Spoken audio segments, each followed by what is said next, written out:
I thought, let's save this building and turn it into the ultimate hangout spot. Let's make it into a culture house. It's gonna be awesome. Was this a good idea? Probably not, at least according to my bank.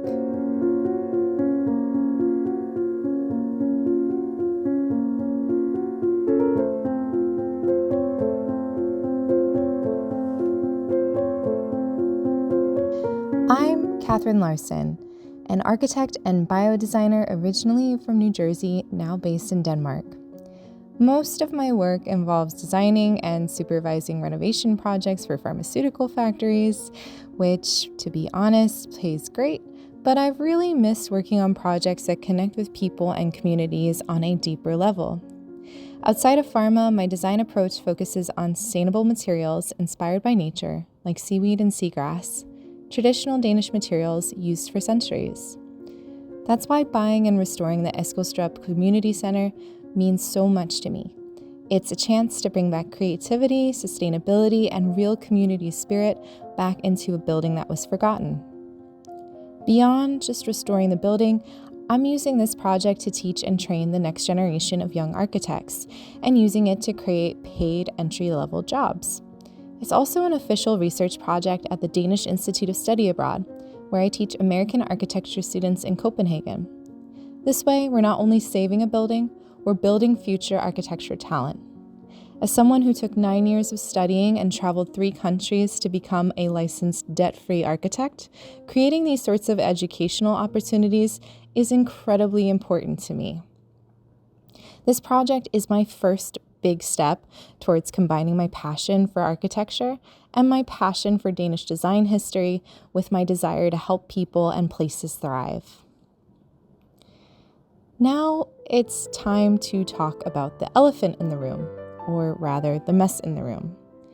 When I first stepped inside the Eskilstrup Community Center, I was hit with a mix of nostalgia and pure chaos.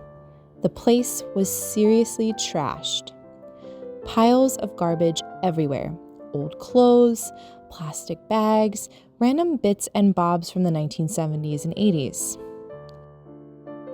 The main hall, once a marvelous place for theater, music, weddings, and confirmations, now lay in chaos. There were 2 old cars, cans and tools, parts and motors, toilets and radiators stacked in every corner. And the smell, let's just say it's a unique blend of must, mildew, and mystery. But that's not the worst part.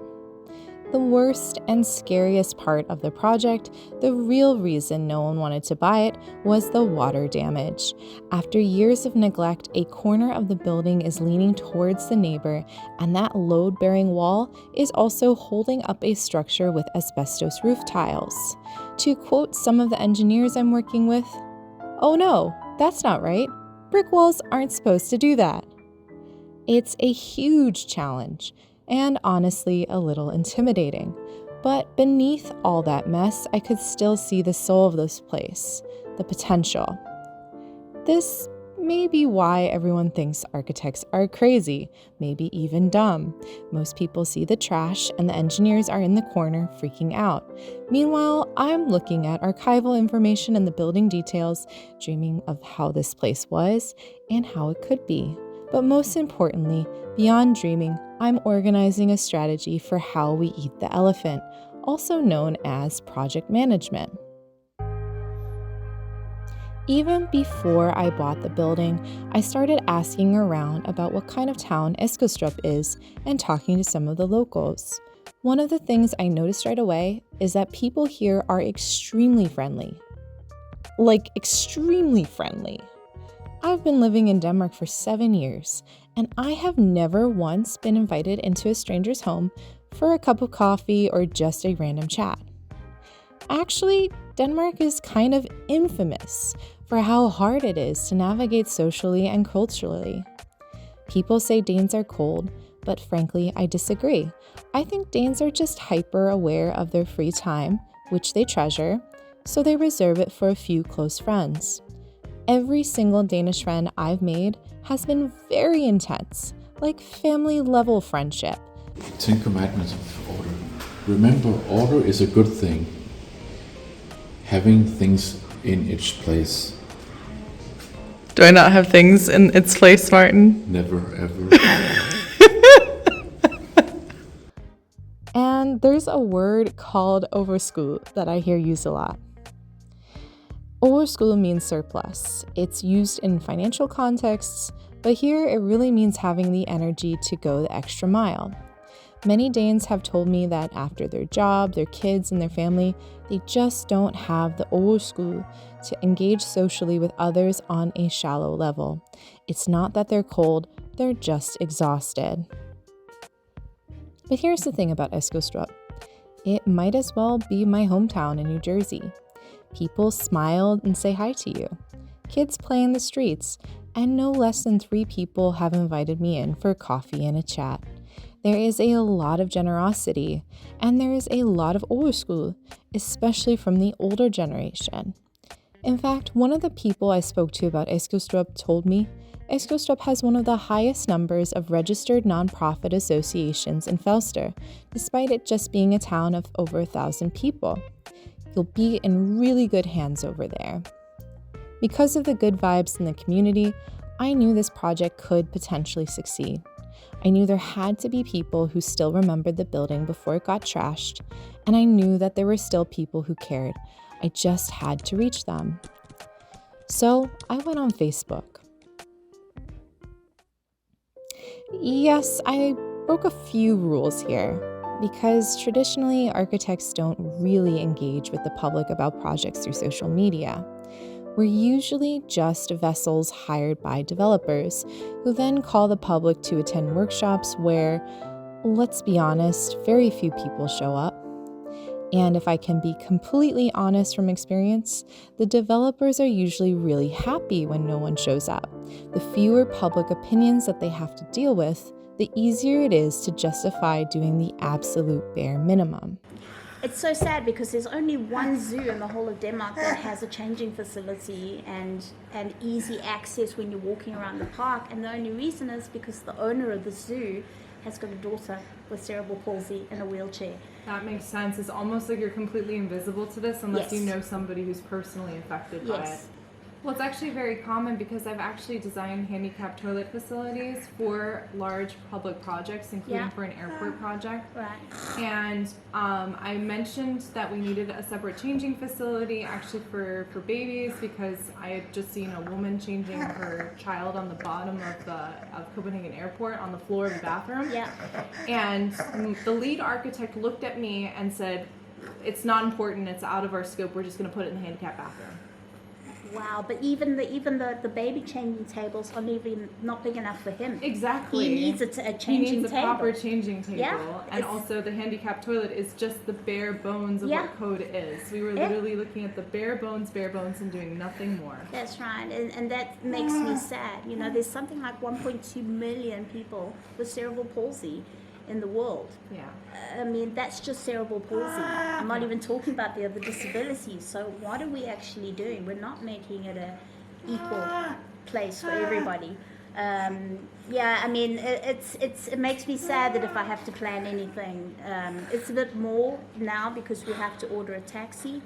But even then, if we go to Copenhagen, if we go to Norport's okay. You can actually get up and down, but some of the elevators are not working. Yeah, they never work. And then what happens? How do we get him up? My husband and I have to pick the wheelchair with him in it because, unfortunately, with Bill's condition, this is part of him. Yeah.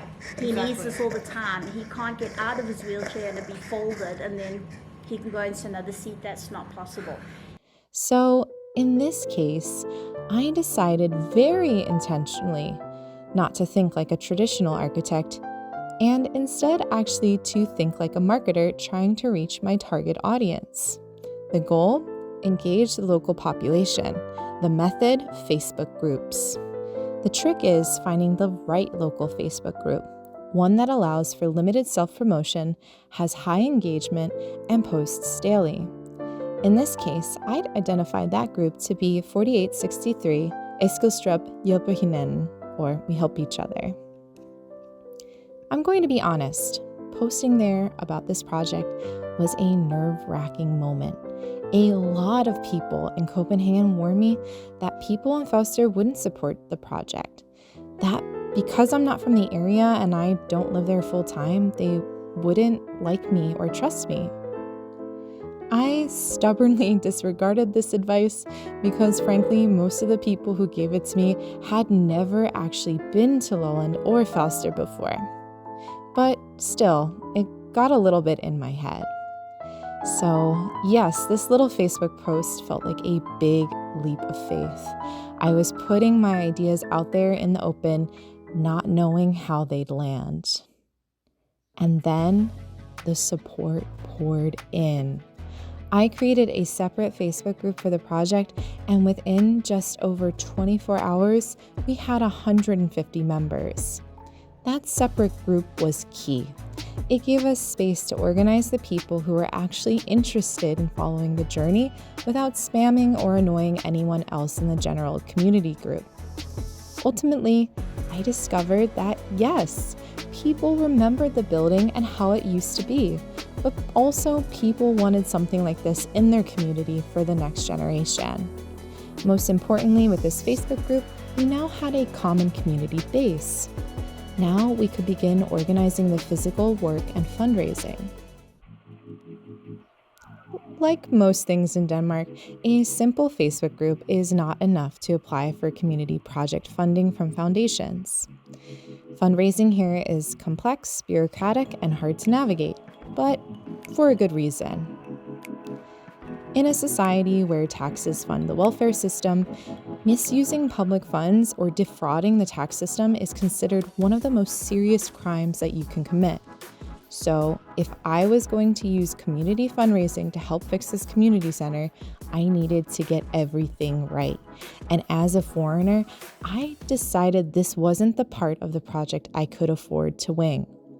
So I invested around $10,000 in serious legal advice to understand not only how to set up a nonprofit association in Denmark, but how to legally structure the renovation as a nonprofit project because my private architecture studio owns the building. The key? A long-term leasing agreement, a minimum of 10 years, where the completed building is leased to a local nonprofit community association.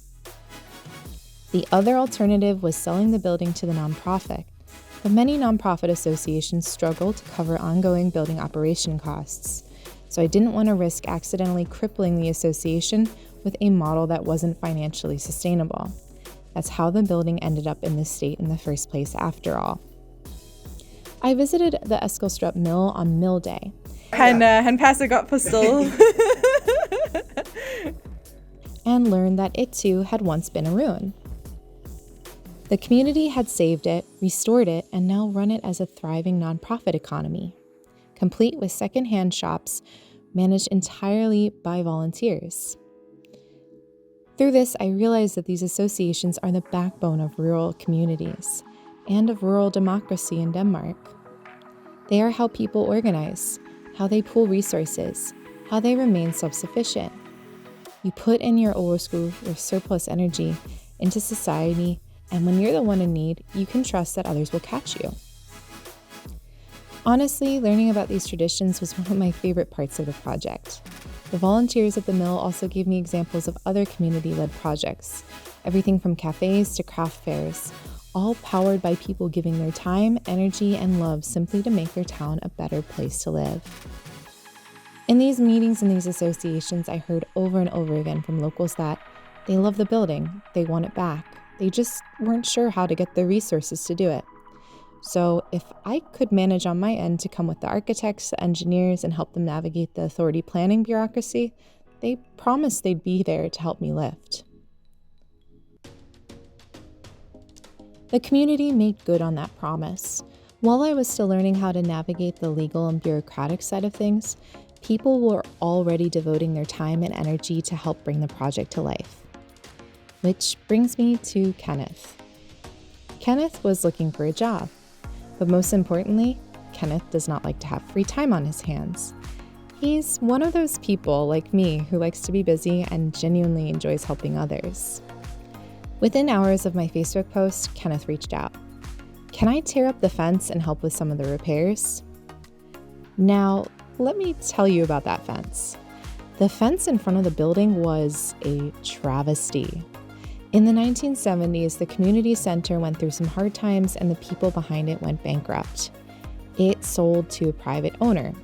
He kept the windows blinded and built this fence to keep people from parking or even visiting the property. That fence might as well have been the Berlin Wall. So I said, "Sure, Kenneth, go ahead, tear down that wall." Well, fence. And he did, beautifully. So I handed him the extra set of keys to the house and welcomed him on board. Kenneth became a force of nature. He organized help to remove trees damaging the foundation. He found someone to lend us a trailer to haul trash to the recycling station. He helped me deep clean the entire building on our first public cleanup day, and then he brought his entire family to help too. And as we cleaned, we made some discoveries.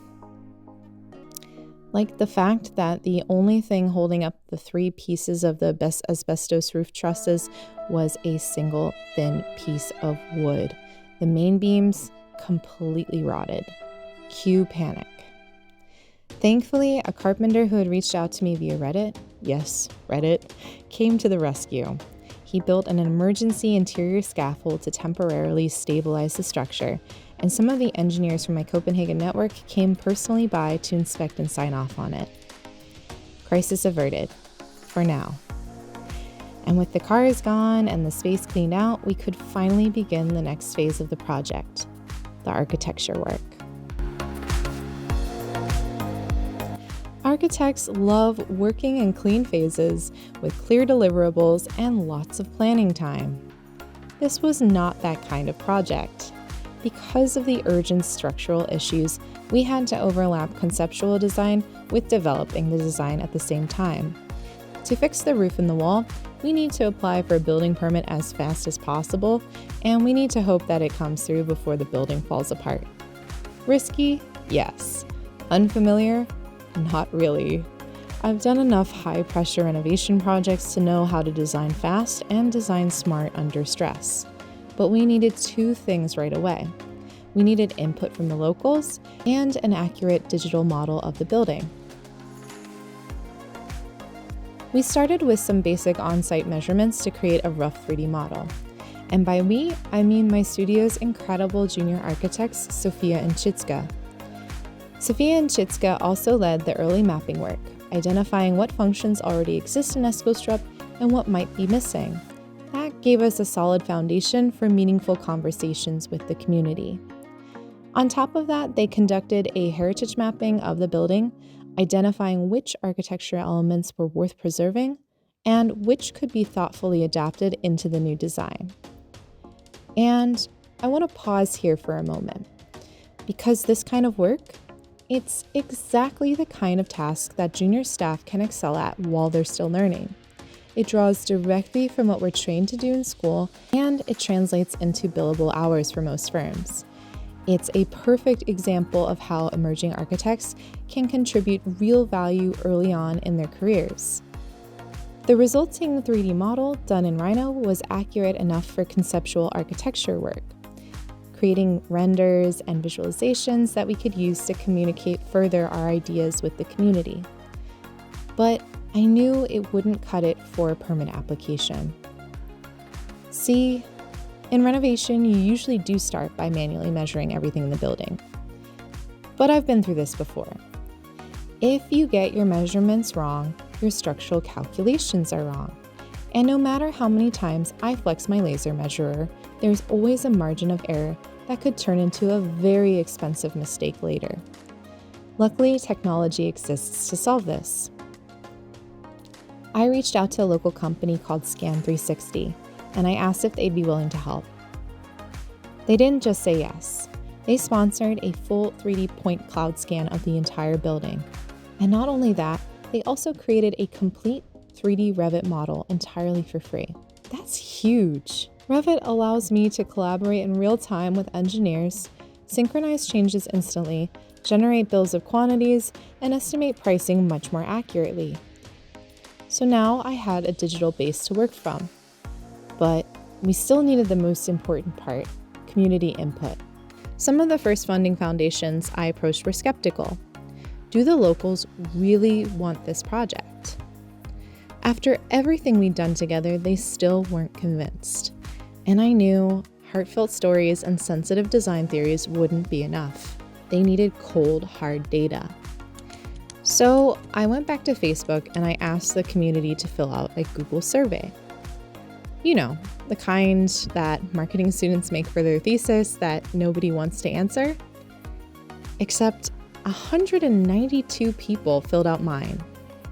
That's over 11% of the entire local population, statistically significant and seriously impressive.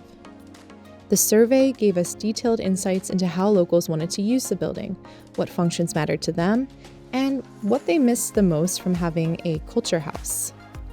It gave me exactly what I needed to create a new floor plan, which I then shared with the local associations. They loved it. Several even offered letters of support for our funding applications.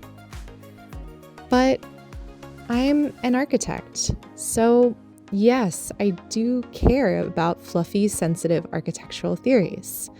And one of the most common theories, to truly understand the in-between, the stuff people don't say in surveys, you need face-to-face contact. That's why we also held a public workshop with free food, open to everyone. We scheduled it on a Saturday to attract families and even set up a coloring station so that kids could share their ideas. And yes, the food was a massive draw. We heard this from multiple people. Coffee, cake, and a free lunch go a long way to encourage participation. More than 25 people showed up, and the room was beautifully cross-generational. We got great suggestions from the younger crowd. My personal favorite was the idea to have a community pony in the garden. I'm not sure if we have enough space for a community pony, but it was a absolutely lovely thought that there should be a pony in the garden. I don't know, man. Sometimes you just get the craziest stuff from kids, and I just love it. The older generation gave incredibly thoughtful input on accessibility, which is going to be a key focus moving forward. I'll dive deeper into that in future videos. But needless to say, there are a lot of great ideas here and some incredible opportunities to turn this project into a real case study in community-driven architecture. If we can get the funding, that is. So, here's the wild part.